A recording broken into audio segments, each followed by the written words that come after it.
Has there ever been a time that you truly believe you encountered something paranormal? When I was about 17, I was at my friend's apartment building, which his parents owned. We had an apartment to hang out in on the top floor, and used to go to the roof to smoke. That night, we were about to go up, but I had to pee, so I told him I'd meet him up there. After I was done, I went up the stairs to the attic portion that was connected to the roof. There were no lights, so we always used our phones to guide us. It was an old building, and the attic was creepy and cluttered all the time. As I made my way to the roof door, I saw a shadow pass by me. I followed the direction it went, thinking it was my friend. I kept saying that I knew it was him, and to stop playing around. It passed me a few more times, when I heard my friend's voice from downstairs. He got a call from his girlfriend, and was in another room talking to her the whole time. I have no idea what that shadow figure was, and I still refused to go back up to the roof after that night. I was in high school, and my youngest brother was about 2 years old. One night, everyone was sitting at the dinner table enjoying a nice meal when my little brother starts laughing and conversing with the empty chair across from him. This kid is laughing his ass off and having a grand old time. He kept referring to whoever it was he was talking to as the man. After a few moments of this, he wants to get up. I guess it's time for the man to leave. I pick him up and carry him to the front door. He goes from laughing and happy to clinging to me for dear life and terrified as soon as we get to the door. Overall, super creepy experience. I was very happy to leave that house. Okay, I straight up don't believe in this stuff, but there was something that was incredibly creepy that is still in my head forever. My sister, brother, and I were at my house watching TV, and then we hear the front door swing open, with heavy footsteps trudging around the house. My sister rushes us into the bedroom, closes the door, locks it, and we get in the closet. Then she calls our parents and the police. We kept hearing the footsteps around the house, and then they started climbing the stairs towards our room. After about 10 minutes, the cops show up. The front door was indeed open, but there was no one in the house. It was fucked up. It also never happened again. Another one is my mom has this creepy-ass mannequin thing that's supposed to form a corset or something. I went to the basement and saw it where it usually is and turned around to get my golf clubs. When I turned back towards the thing, it moved a full 5 feet closer to me. I used to work nights as a security guard at this posh community in South Florida. Pretty cushy job. It basically consisted of riding around in an SUV all night and fighting sleep while listening to the radio. The property was huge, and the rear of it was situated next to a water treatment facility and a massive swamp. We would have to call animal control to get gators out of people's pools, constantly. One night, I'm doing my rounds, and a large section of the fence on the perimeter of the property, separating it from the swamp and the water treatment plant, was utterly crushed. It looked like a herd of elephants came through there. I radioed into dispatch and called the other guard on duty to come over and take a look. When he got there, we both stayed in our trucks. I'm no fool, I've seen way too many horror movies. We both agreed to go back to the dispatch office, write up the incident, and call the cops to make a proper report to the authorities. When the police finally got there, we escorted him back to where the damage was, or should I say, used to be.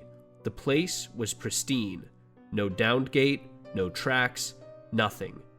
Fortunately, the cops were pretty cool. They didn't think that we intentionally wasted their time, because my partner and I were so sincere about what we saw. I have no idea what to make of this incident, but there were a few others at that place before I finally got a better job. Glad I don't have to work nights anymore. When I was young, I lived in a small house in the middle of nowhere, out in the country. I swear things would be moved across the room. For example, I specifically remember laying my water bottle down on the kitchen table and running to the restroom in the middle of the summer. When I got back, the bottle would be elsewhere, usually the table or sitting on the floor. Both of my parents were outside. Shelves would be open when we got home, curtains pulled down when they were up. Light bulbs blew up often, and at night, you would hear walking in the living room, even though everyone was in bed. Parents worked hard and bought a house a few years after, but we still use the place for storage, and allow other family members to store things there. It's safe. My father's brother went there one day and ended up calling our new house. He explained something is not right in that house. and we can't get him to get his stuff from there anymore. He refuses to even go on the same road where the house is. My family thought it was silly, but we kind of understood why. About 5 years ago, when I finally got my license, I offered to put some boxes of things from my grandmother in the house. Drove up to the house remembering my childhood, but got a rude wake-up call. When I entered, all the shelves were opened like usual, but there were scratches on the inside, like something wanted out. I thought a possum or something found their way into the house. Went around the corner to what used to be my mother's bedroom to drop the box off and leave. Then all of a sudden, I hear a weird noise behind me. I thought I pissed a rodent off and did not want to get bit, but when I turned around, there was a black outline of a person. It seemed like it was staring right at me. I put the box at my feet while keeping my eyes on this thing. It stayed there for only 5 more seconds until it faded. I remember stepping over the box and running out of the house, locking it, jumping in the vehicle, and taking off as fast as I could. Everything in me said to get the fuck out of there now. I saw it looking back at me in my mirror as I left. This happened 5 years ago, and I still have not been back. I'm at a friend's apartment one night playing Grand Theft Auto San Andreas. I see a hunched back old lady through the bedroom door walking in the hallway as she goes to another room. I think to myself, oh, it's probably just his grandma, and go back to playing. Moments later, we heard a loud bang in the room that the grandma had walked into. The banging continues like everything is being thrown around. My friend's face goes all pale, and he starts freaking out. He gets his baseball bat and stands guard, and I remember telling him to calm down. His grandma might have just fallen over. He freaks out more and says that we were the only ones in the apartment. Plus, both his grandparents had passed away before he was born. Then, I started freaking out. After a while, we go into that room to see that everything was tipped over and on the floor. The whole room looked like it was wrecked, as if someone went in, broke shit, threw stuff, and left. Nobody was in the room. I don't believe in the paranormal or ghosts, but twice in my life I saw something that I don't have explanations for. I was in 2nd grade and we were driving to the store. I was in the passenger seat and I saw a little boy chasing something into the street out of the corner of my eye. So I yelled, "No, don't hit him!" And my mom freaked out, swerved, and slammed on the brakes. There was no one on the street anywhere. I was a freshman in high school and had my room in the basement. One night, I woke up for no reason. So I looked around, sort of groggy, and I saw a strange shape under the stairs. It looked like a man crouched. As I stared at it, trying to figure out what it was, the shape stood up. I have never encountered terror so paralyzing. It was under the stairs, and I felt trapped in the room with it. As I tried to figure out what to do, the street light outside, the only available light in the room, went out. When my eyes finally adjusted, the shape was gone. This is a friend's story, but it creeped the shit out of me. He used to work for a property management company. He would go to different apartments and talk to the residents about problems or whatever. There was this really old lady that would talk to him from time to time, but she would never let anyone into her apartment. She would wedge her old lady cart, you know the one I'm talking about, in front of the door when he answered it. So fast forward a few months, and they haven't heard from her, and she hasn't paid her rent. After calling and knocking for days, they eventually break the lock and go in. This woman is a massive hoarder. Piles upon piles of junk and toys and newspapers. Apparently, she had an obsession with Disney toys. They look around and they can't find her. So as they're about to leave, he sees a giant pile of dolls in the corner. He looks closely. There she is, mixed in with the dolls. About 3 months expired. Fast forward another few months, a guy who lived in one of their other buildings wants to move into her old unit. It was bigger and nicer. One day after living there for a few weeks, he comes into the office pretty distraught. He says he wants to move because he keeps seeing things. He keeps seeing what he thinks is a woman pushing a cart around his apartment. Also, sometimes when he opens his door, it will slam back on him as if someone is pushing it shut, just like she used to do. He had never met her or even knew what happened there before he moved in. Since I've gotten older and a lot more logical, my beliefs in the paranormal have dwindled. However, I do have a couple unexplained things that have happened to me. When I was young, we had been in a rental unit for about 3 to 4 months, and always had odd problems that we joked were ghosts. One night, I went to bed. I was going to sleep, and I swore my bed started shaking. I freaked the fuck out and screamed. My mom swore up and down it was the twitch right before you fall asleep, but I swear my bed was shaking. This went on for about an hour, where as soon as she left the room, my bed would shake. I would scream and cry, and she would come in pissed. Finally, she got so angry, I just dealt with it, and eventually passed out, sobbing like a baby. A little later, my mom came in and put me in her bed where my sister already was. I didn't think much of it at the time. Well, when I got older, about 13 or 14, they told me the rest of the story. Apparently, about 15 to 20 minutes after I fell asleep, my sister thought she saw me leave my room with a flashlight. She went and told my mom. My mom said she thought she saw me going through the living room walking into the kitchen. The kitchen light flipped on, and when she walked in to yell at me, no one was there. She ran back to check, and I was out cold. It was enough to freak my mom out, so I believe it. We only stayed there for another month or two, but that house was always incredibly strange. I work as a radio DJ, and while I was in school for it, my mom passed away. This was in the summer of 2008. The second year of school was pretty much all practical work, which included being on the campus radio station. So I'm doing my show, and the request line buzzes. So I answer the phone, and clear as day, I hear my mother's voice. I recognized it immediately, and chalk it up to coincidence. The voice on the line never makes a request, and asks me how I am and how things are. Then says, "I love you, and I'm so proud of you." The last words my mother ever said to me. And then, the line went dead. Fast forward to early 2010, and I have my first job in the industry, doing a Friday night show. A woman calls up, and at first I don't recognize the voice. After some chit-chat though, I hear, "I want you to remember, I love you, and I'm so proud of you." And then, static. January 2012, I've moved across the country, from Ontario to British Columbia, and the request line lights up again. I assume it's one of the locals, but the voice sounds familiar.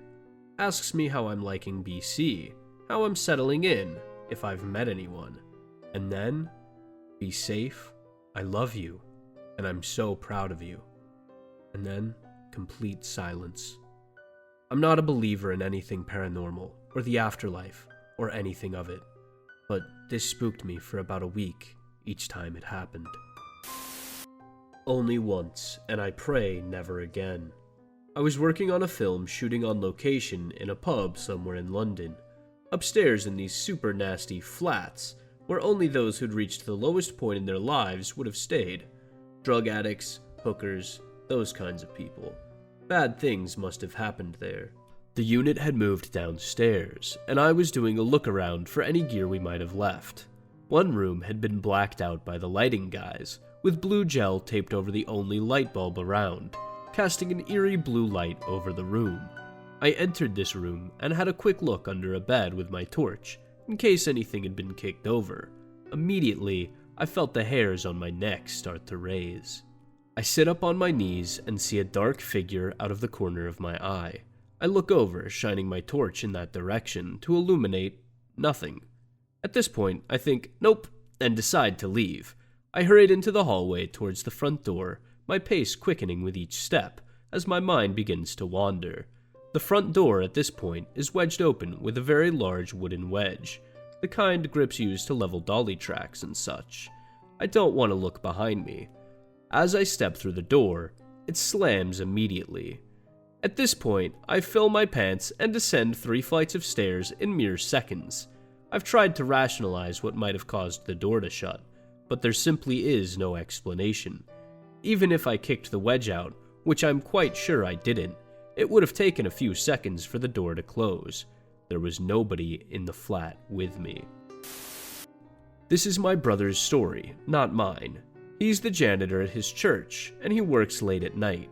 Before he started working there, he not only did not believe in ghosts, but he literally thought that those who did believe were of inferior intelligence. The first experience he had was when he was trying to study in this one room at the front of the church. He was trying to study, but this noise began, and it sounded like whispers in a language that he didn't understand. He thought his brain was just playing tricks on him, so he kept trying to study, but the noise got progressively louder and louder until he couldn't take it anymore and ran out of the church. The scariest experience he had was one night when he was vacuuming. He had a phone at the time that would super annoyingly inform him every 5 minutes for the hour before it died that it had a low battery. So he was vacuuming, like he always did, and he received a call. It was from the church's phone number, and before he could pick up or reject it, his phone instantly died. He started sprinting to his car, and he heard the noise of the door in front of him opening, even though it stayed shut. He told me he smoked 14 cigarettes in his car on his 10-minute drive back to his house that night. After having these experiences, he began asking other people who worked for the church if they had had any of these things happen, and each one of them said yes. The scariest one was this lady who works in one of the offices in the church. One night, she was working late, and the church was empty, when this old woman she knew, I forget her name, so let's call her Mabel. She was all like, "Hey Mabel, you coming to the service tomorrow?" But Mabel ignored her and continued towards the stairs, and then started walking up them. She was very confused, and felt that Mabel was being rude, or perhaps didn't hear her, so she left her office to go upstairs and find Mabel, but there was no one there. She then remembered that this particular old woman had had her funeral in the church recently, after dying the previous week. Crazy shit. Then, when it comes to me, I was once closing up after an event at the rec center I work at. I was locking the doors and just picking stuff up and doing general cleaning, when I heard 2 notes played on the piano in the big event room. I asked who was fucking with me and looked around. There was literally no one there.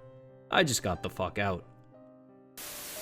In the previous house we lived in, my room was in the basement. The basement had 4 big rooms that were all connected, but only my room was occupied. We had lots of things happen in that house. I heard footsteps above me constantly, even when I knew I was the only one home.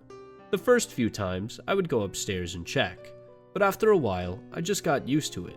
It still scared me, but I would just go about my business. We heard other strange noises, like loud bangs and such. The oven would be randomly turned on when we got home, and one night, my mom's curtains in her bedroom were ripped down when we arrived. A couple hours later, she went into her bathroom and those curtains had been ripped down too.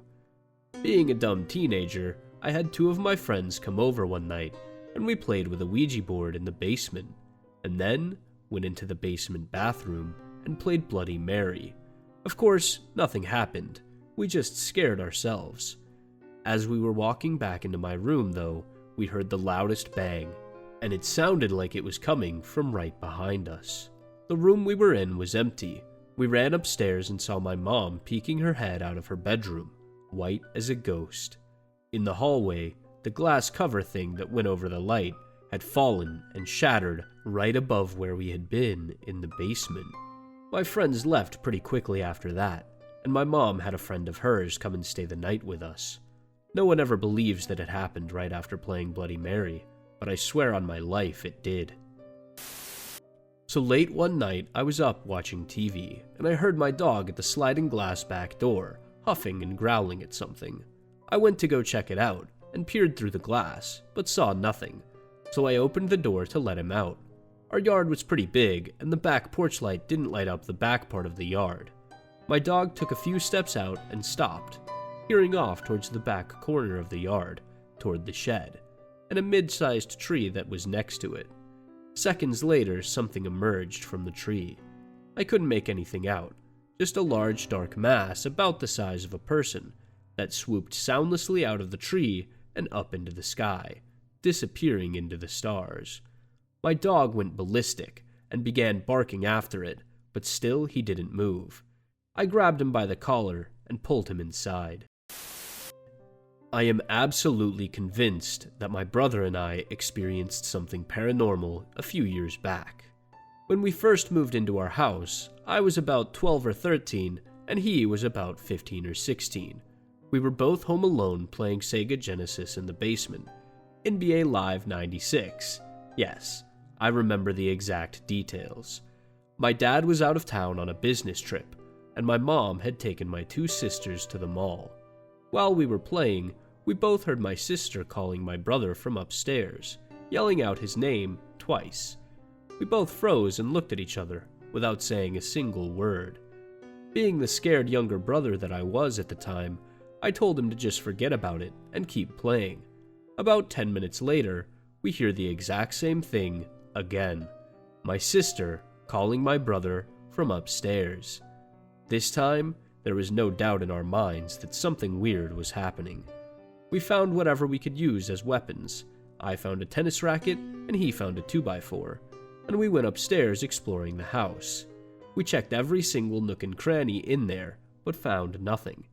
A couple of hours later, my mom and sisters came back, and we rushed over to tell them the story. They just looked at us like two crazy people and continued with their day. My mom has always said there was something off about this house, but other than that one incident about 15 to 16 years ago, and another one some 7 to 8 years ago, there's been nothing else weird that has happened. At least to me. My daughter was about a few months old. We had one of those playmats with music and lights for her. It had 3 buttons. One played Mozart, one played Beethoven, and one played another famous composer. Being a stay-at-home dad had me pretty much drained at all times. Very little sleep will do that. I would regularly put her on the playmat next to the couch while I got in a power nap. As I napped, I would often hear her gibbering away like she was talking to someone.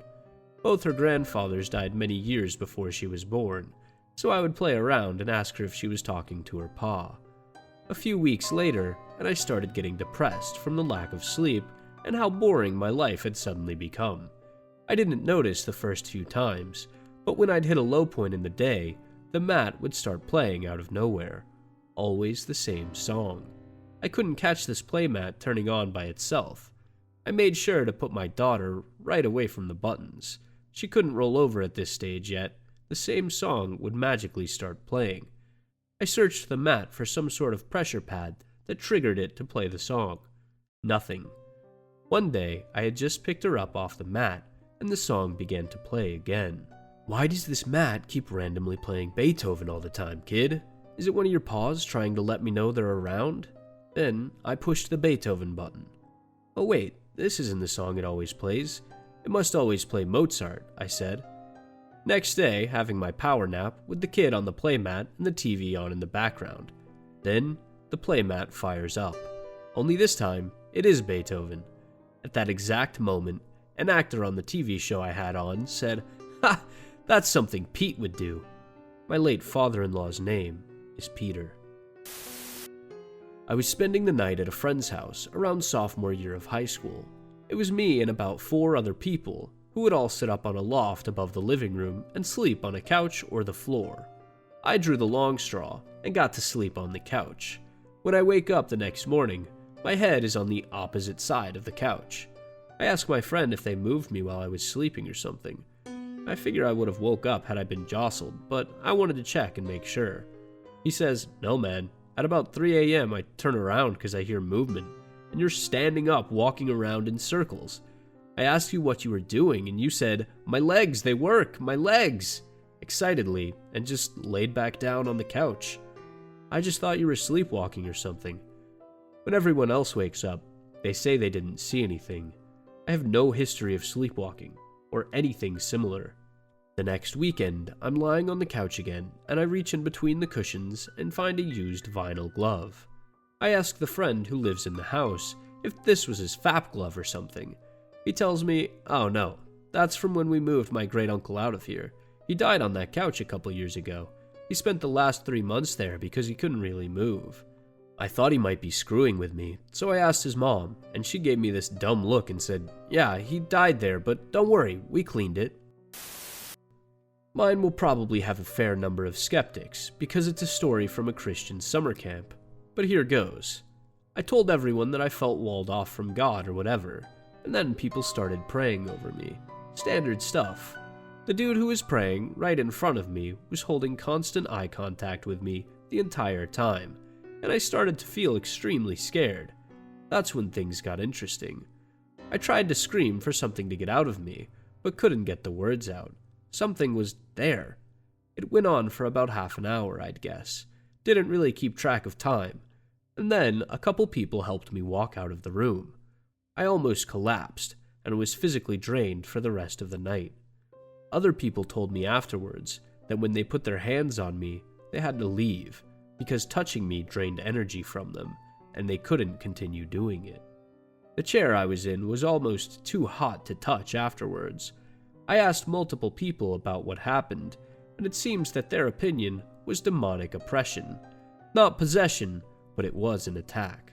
I fit the criteria, as I was psychologically weakened from some stuff that had happened to me that year. Sometimes, when things are going bad, I feel like it's still there, and it really scares me. Believe what you will, but I know what happened to me. My 4-year-old daughter has had some things happen to her. My wife's father has some sort of intuition, as does my wife and my daughter. My wife's intuition isn't as strong as her dad's or the kids'. Now my daughter has woken up screaming in the middle of the night several times because she saw something in the corner that terrified her.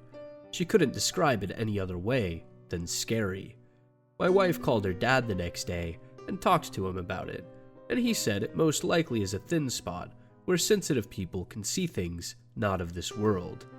She asked him if she knew where it was.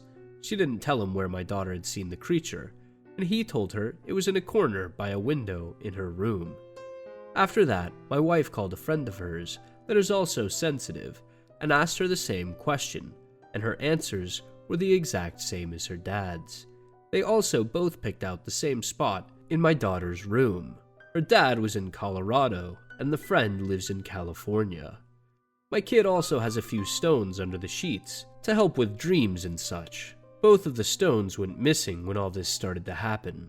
After the creature was told to go away, the stones reappeared in the exact same spot they were before they went missing. Her father told us it was a friendly monster that wants to play and would not do any harm to my kid. But he said it looked terrifying, and a 4-year-old would still see it as something scary. There are a few more things that have happened, but this is the biggest one. My roommate had been given a gag gift of tarot cards that she didn't really care about and passed off to me. That same day, she gave me a kitschy box with the book on how to read the cards. I did a couple readings following the book's instructions. I laughingly told my roommates the results, then went on with my day. That night, I had the most vivid dream. A girl tortured by her peers at a boarding school. Bathroom bullying. The group of bullies smoking in the bathroom and bringing the girl to tears, pressing lit cigarettes against her skin. I was aware that some time had passed, months of this kind of treatment. The girl's clothes sagged on her body, covering oozing lacerations, old cigarette burn scars, and new ones. I was acutely aware that she smelled slightly rancid from infected wounds, cuts, and abrasions. The bullies were well beyond emotional and verbal abuse, so the girl snapped. She killed the 3 bullies. She beat them, apparently coming upon them when they were unaware, then dragged them to the nearby river and drowned them. My awareness snapped over to one of the bullies, who was sinking in the water. I guess the girl had tied her off to some stones before pushing her in. I could feel the cold water rushing over me, the aching bruises, the bubbles escaping from my nose and mouth. I could see the light filtering through the water in that glassy shifting pattern as I dipped further and further below the surface. Then, I woke up. It was the single most vivid nightmare I've ever had. It's more like a memory in how I can recall it. I gave my roommate back her devil cards and continued to look at kitten pictures after that.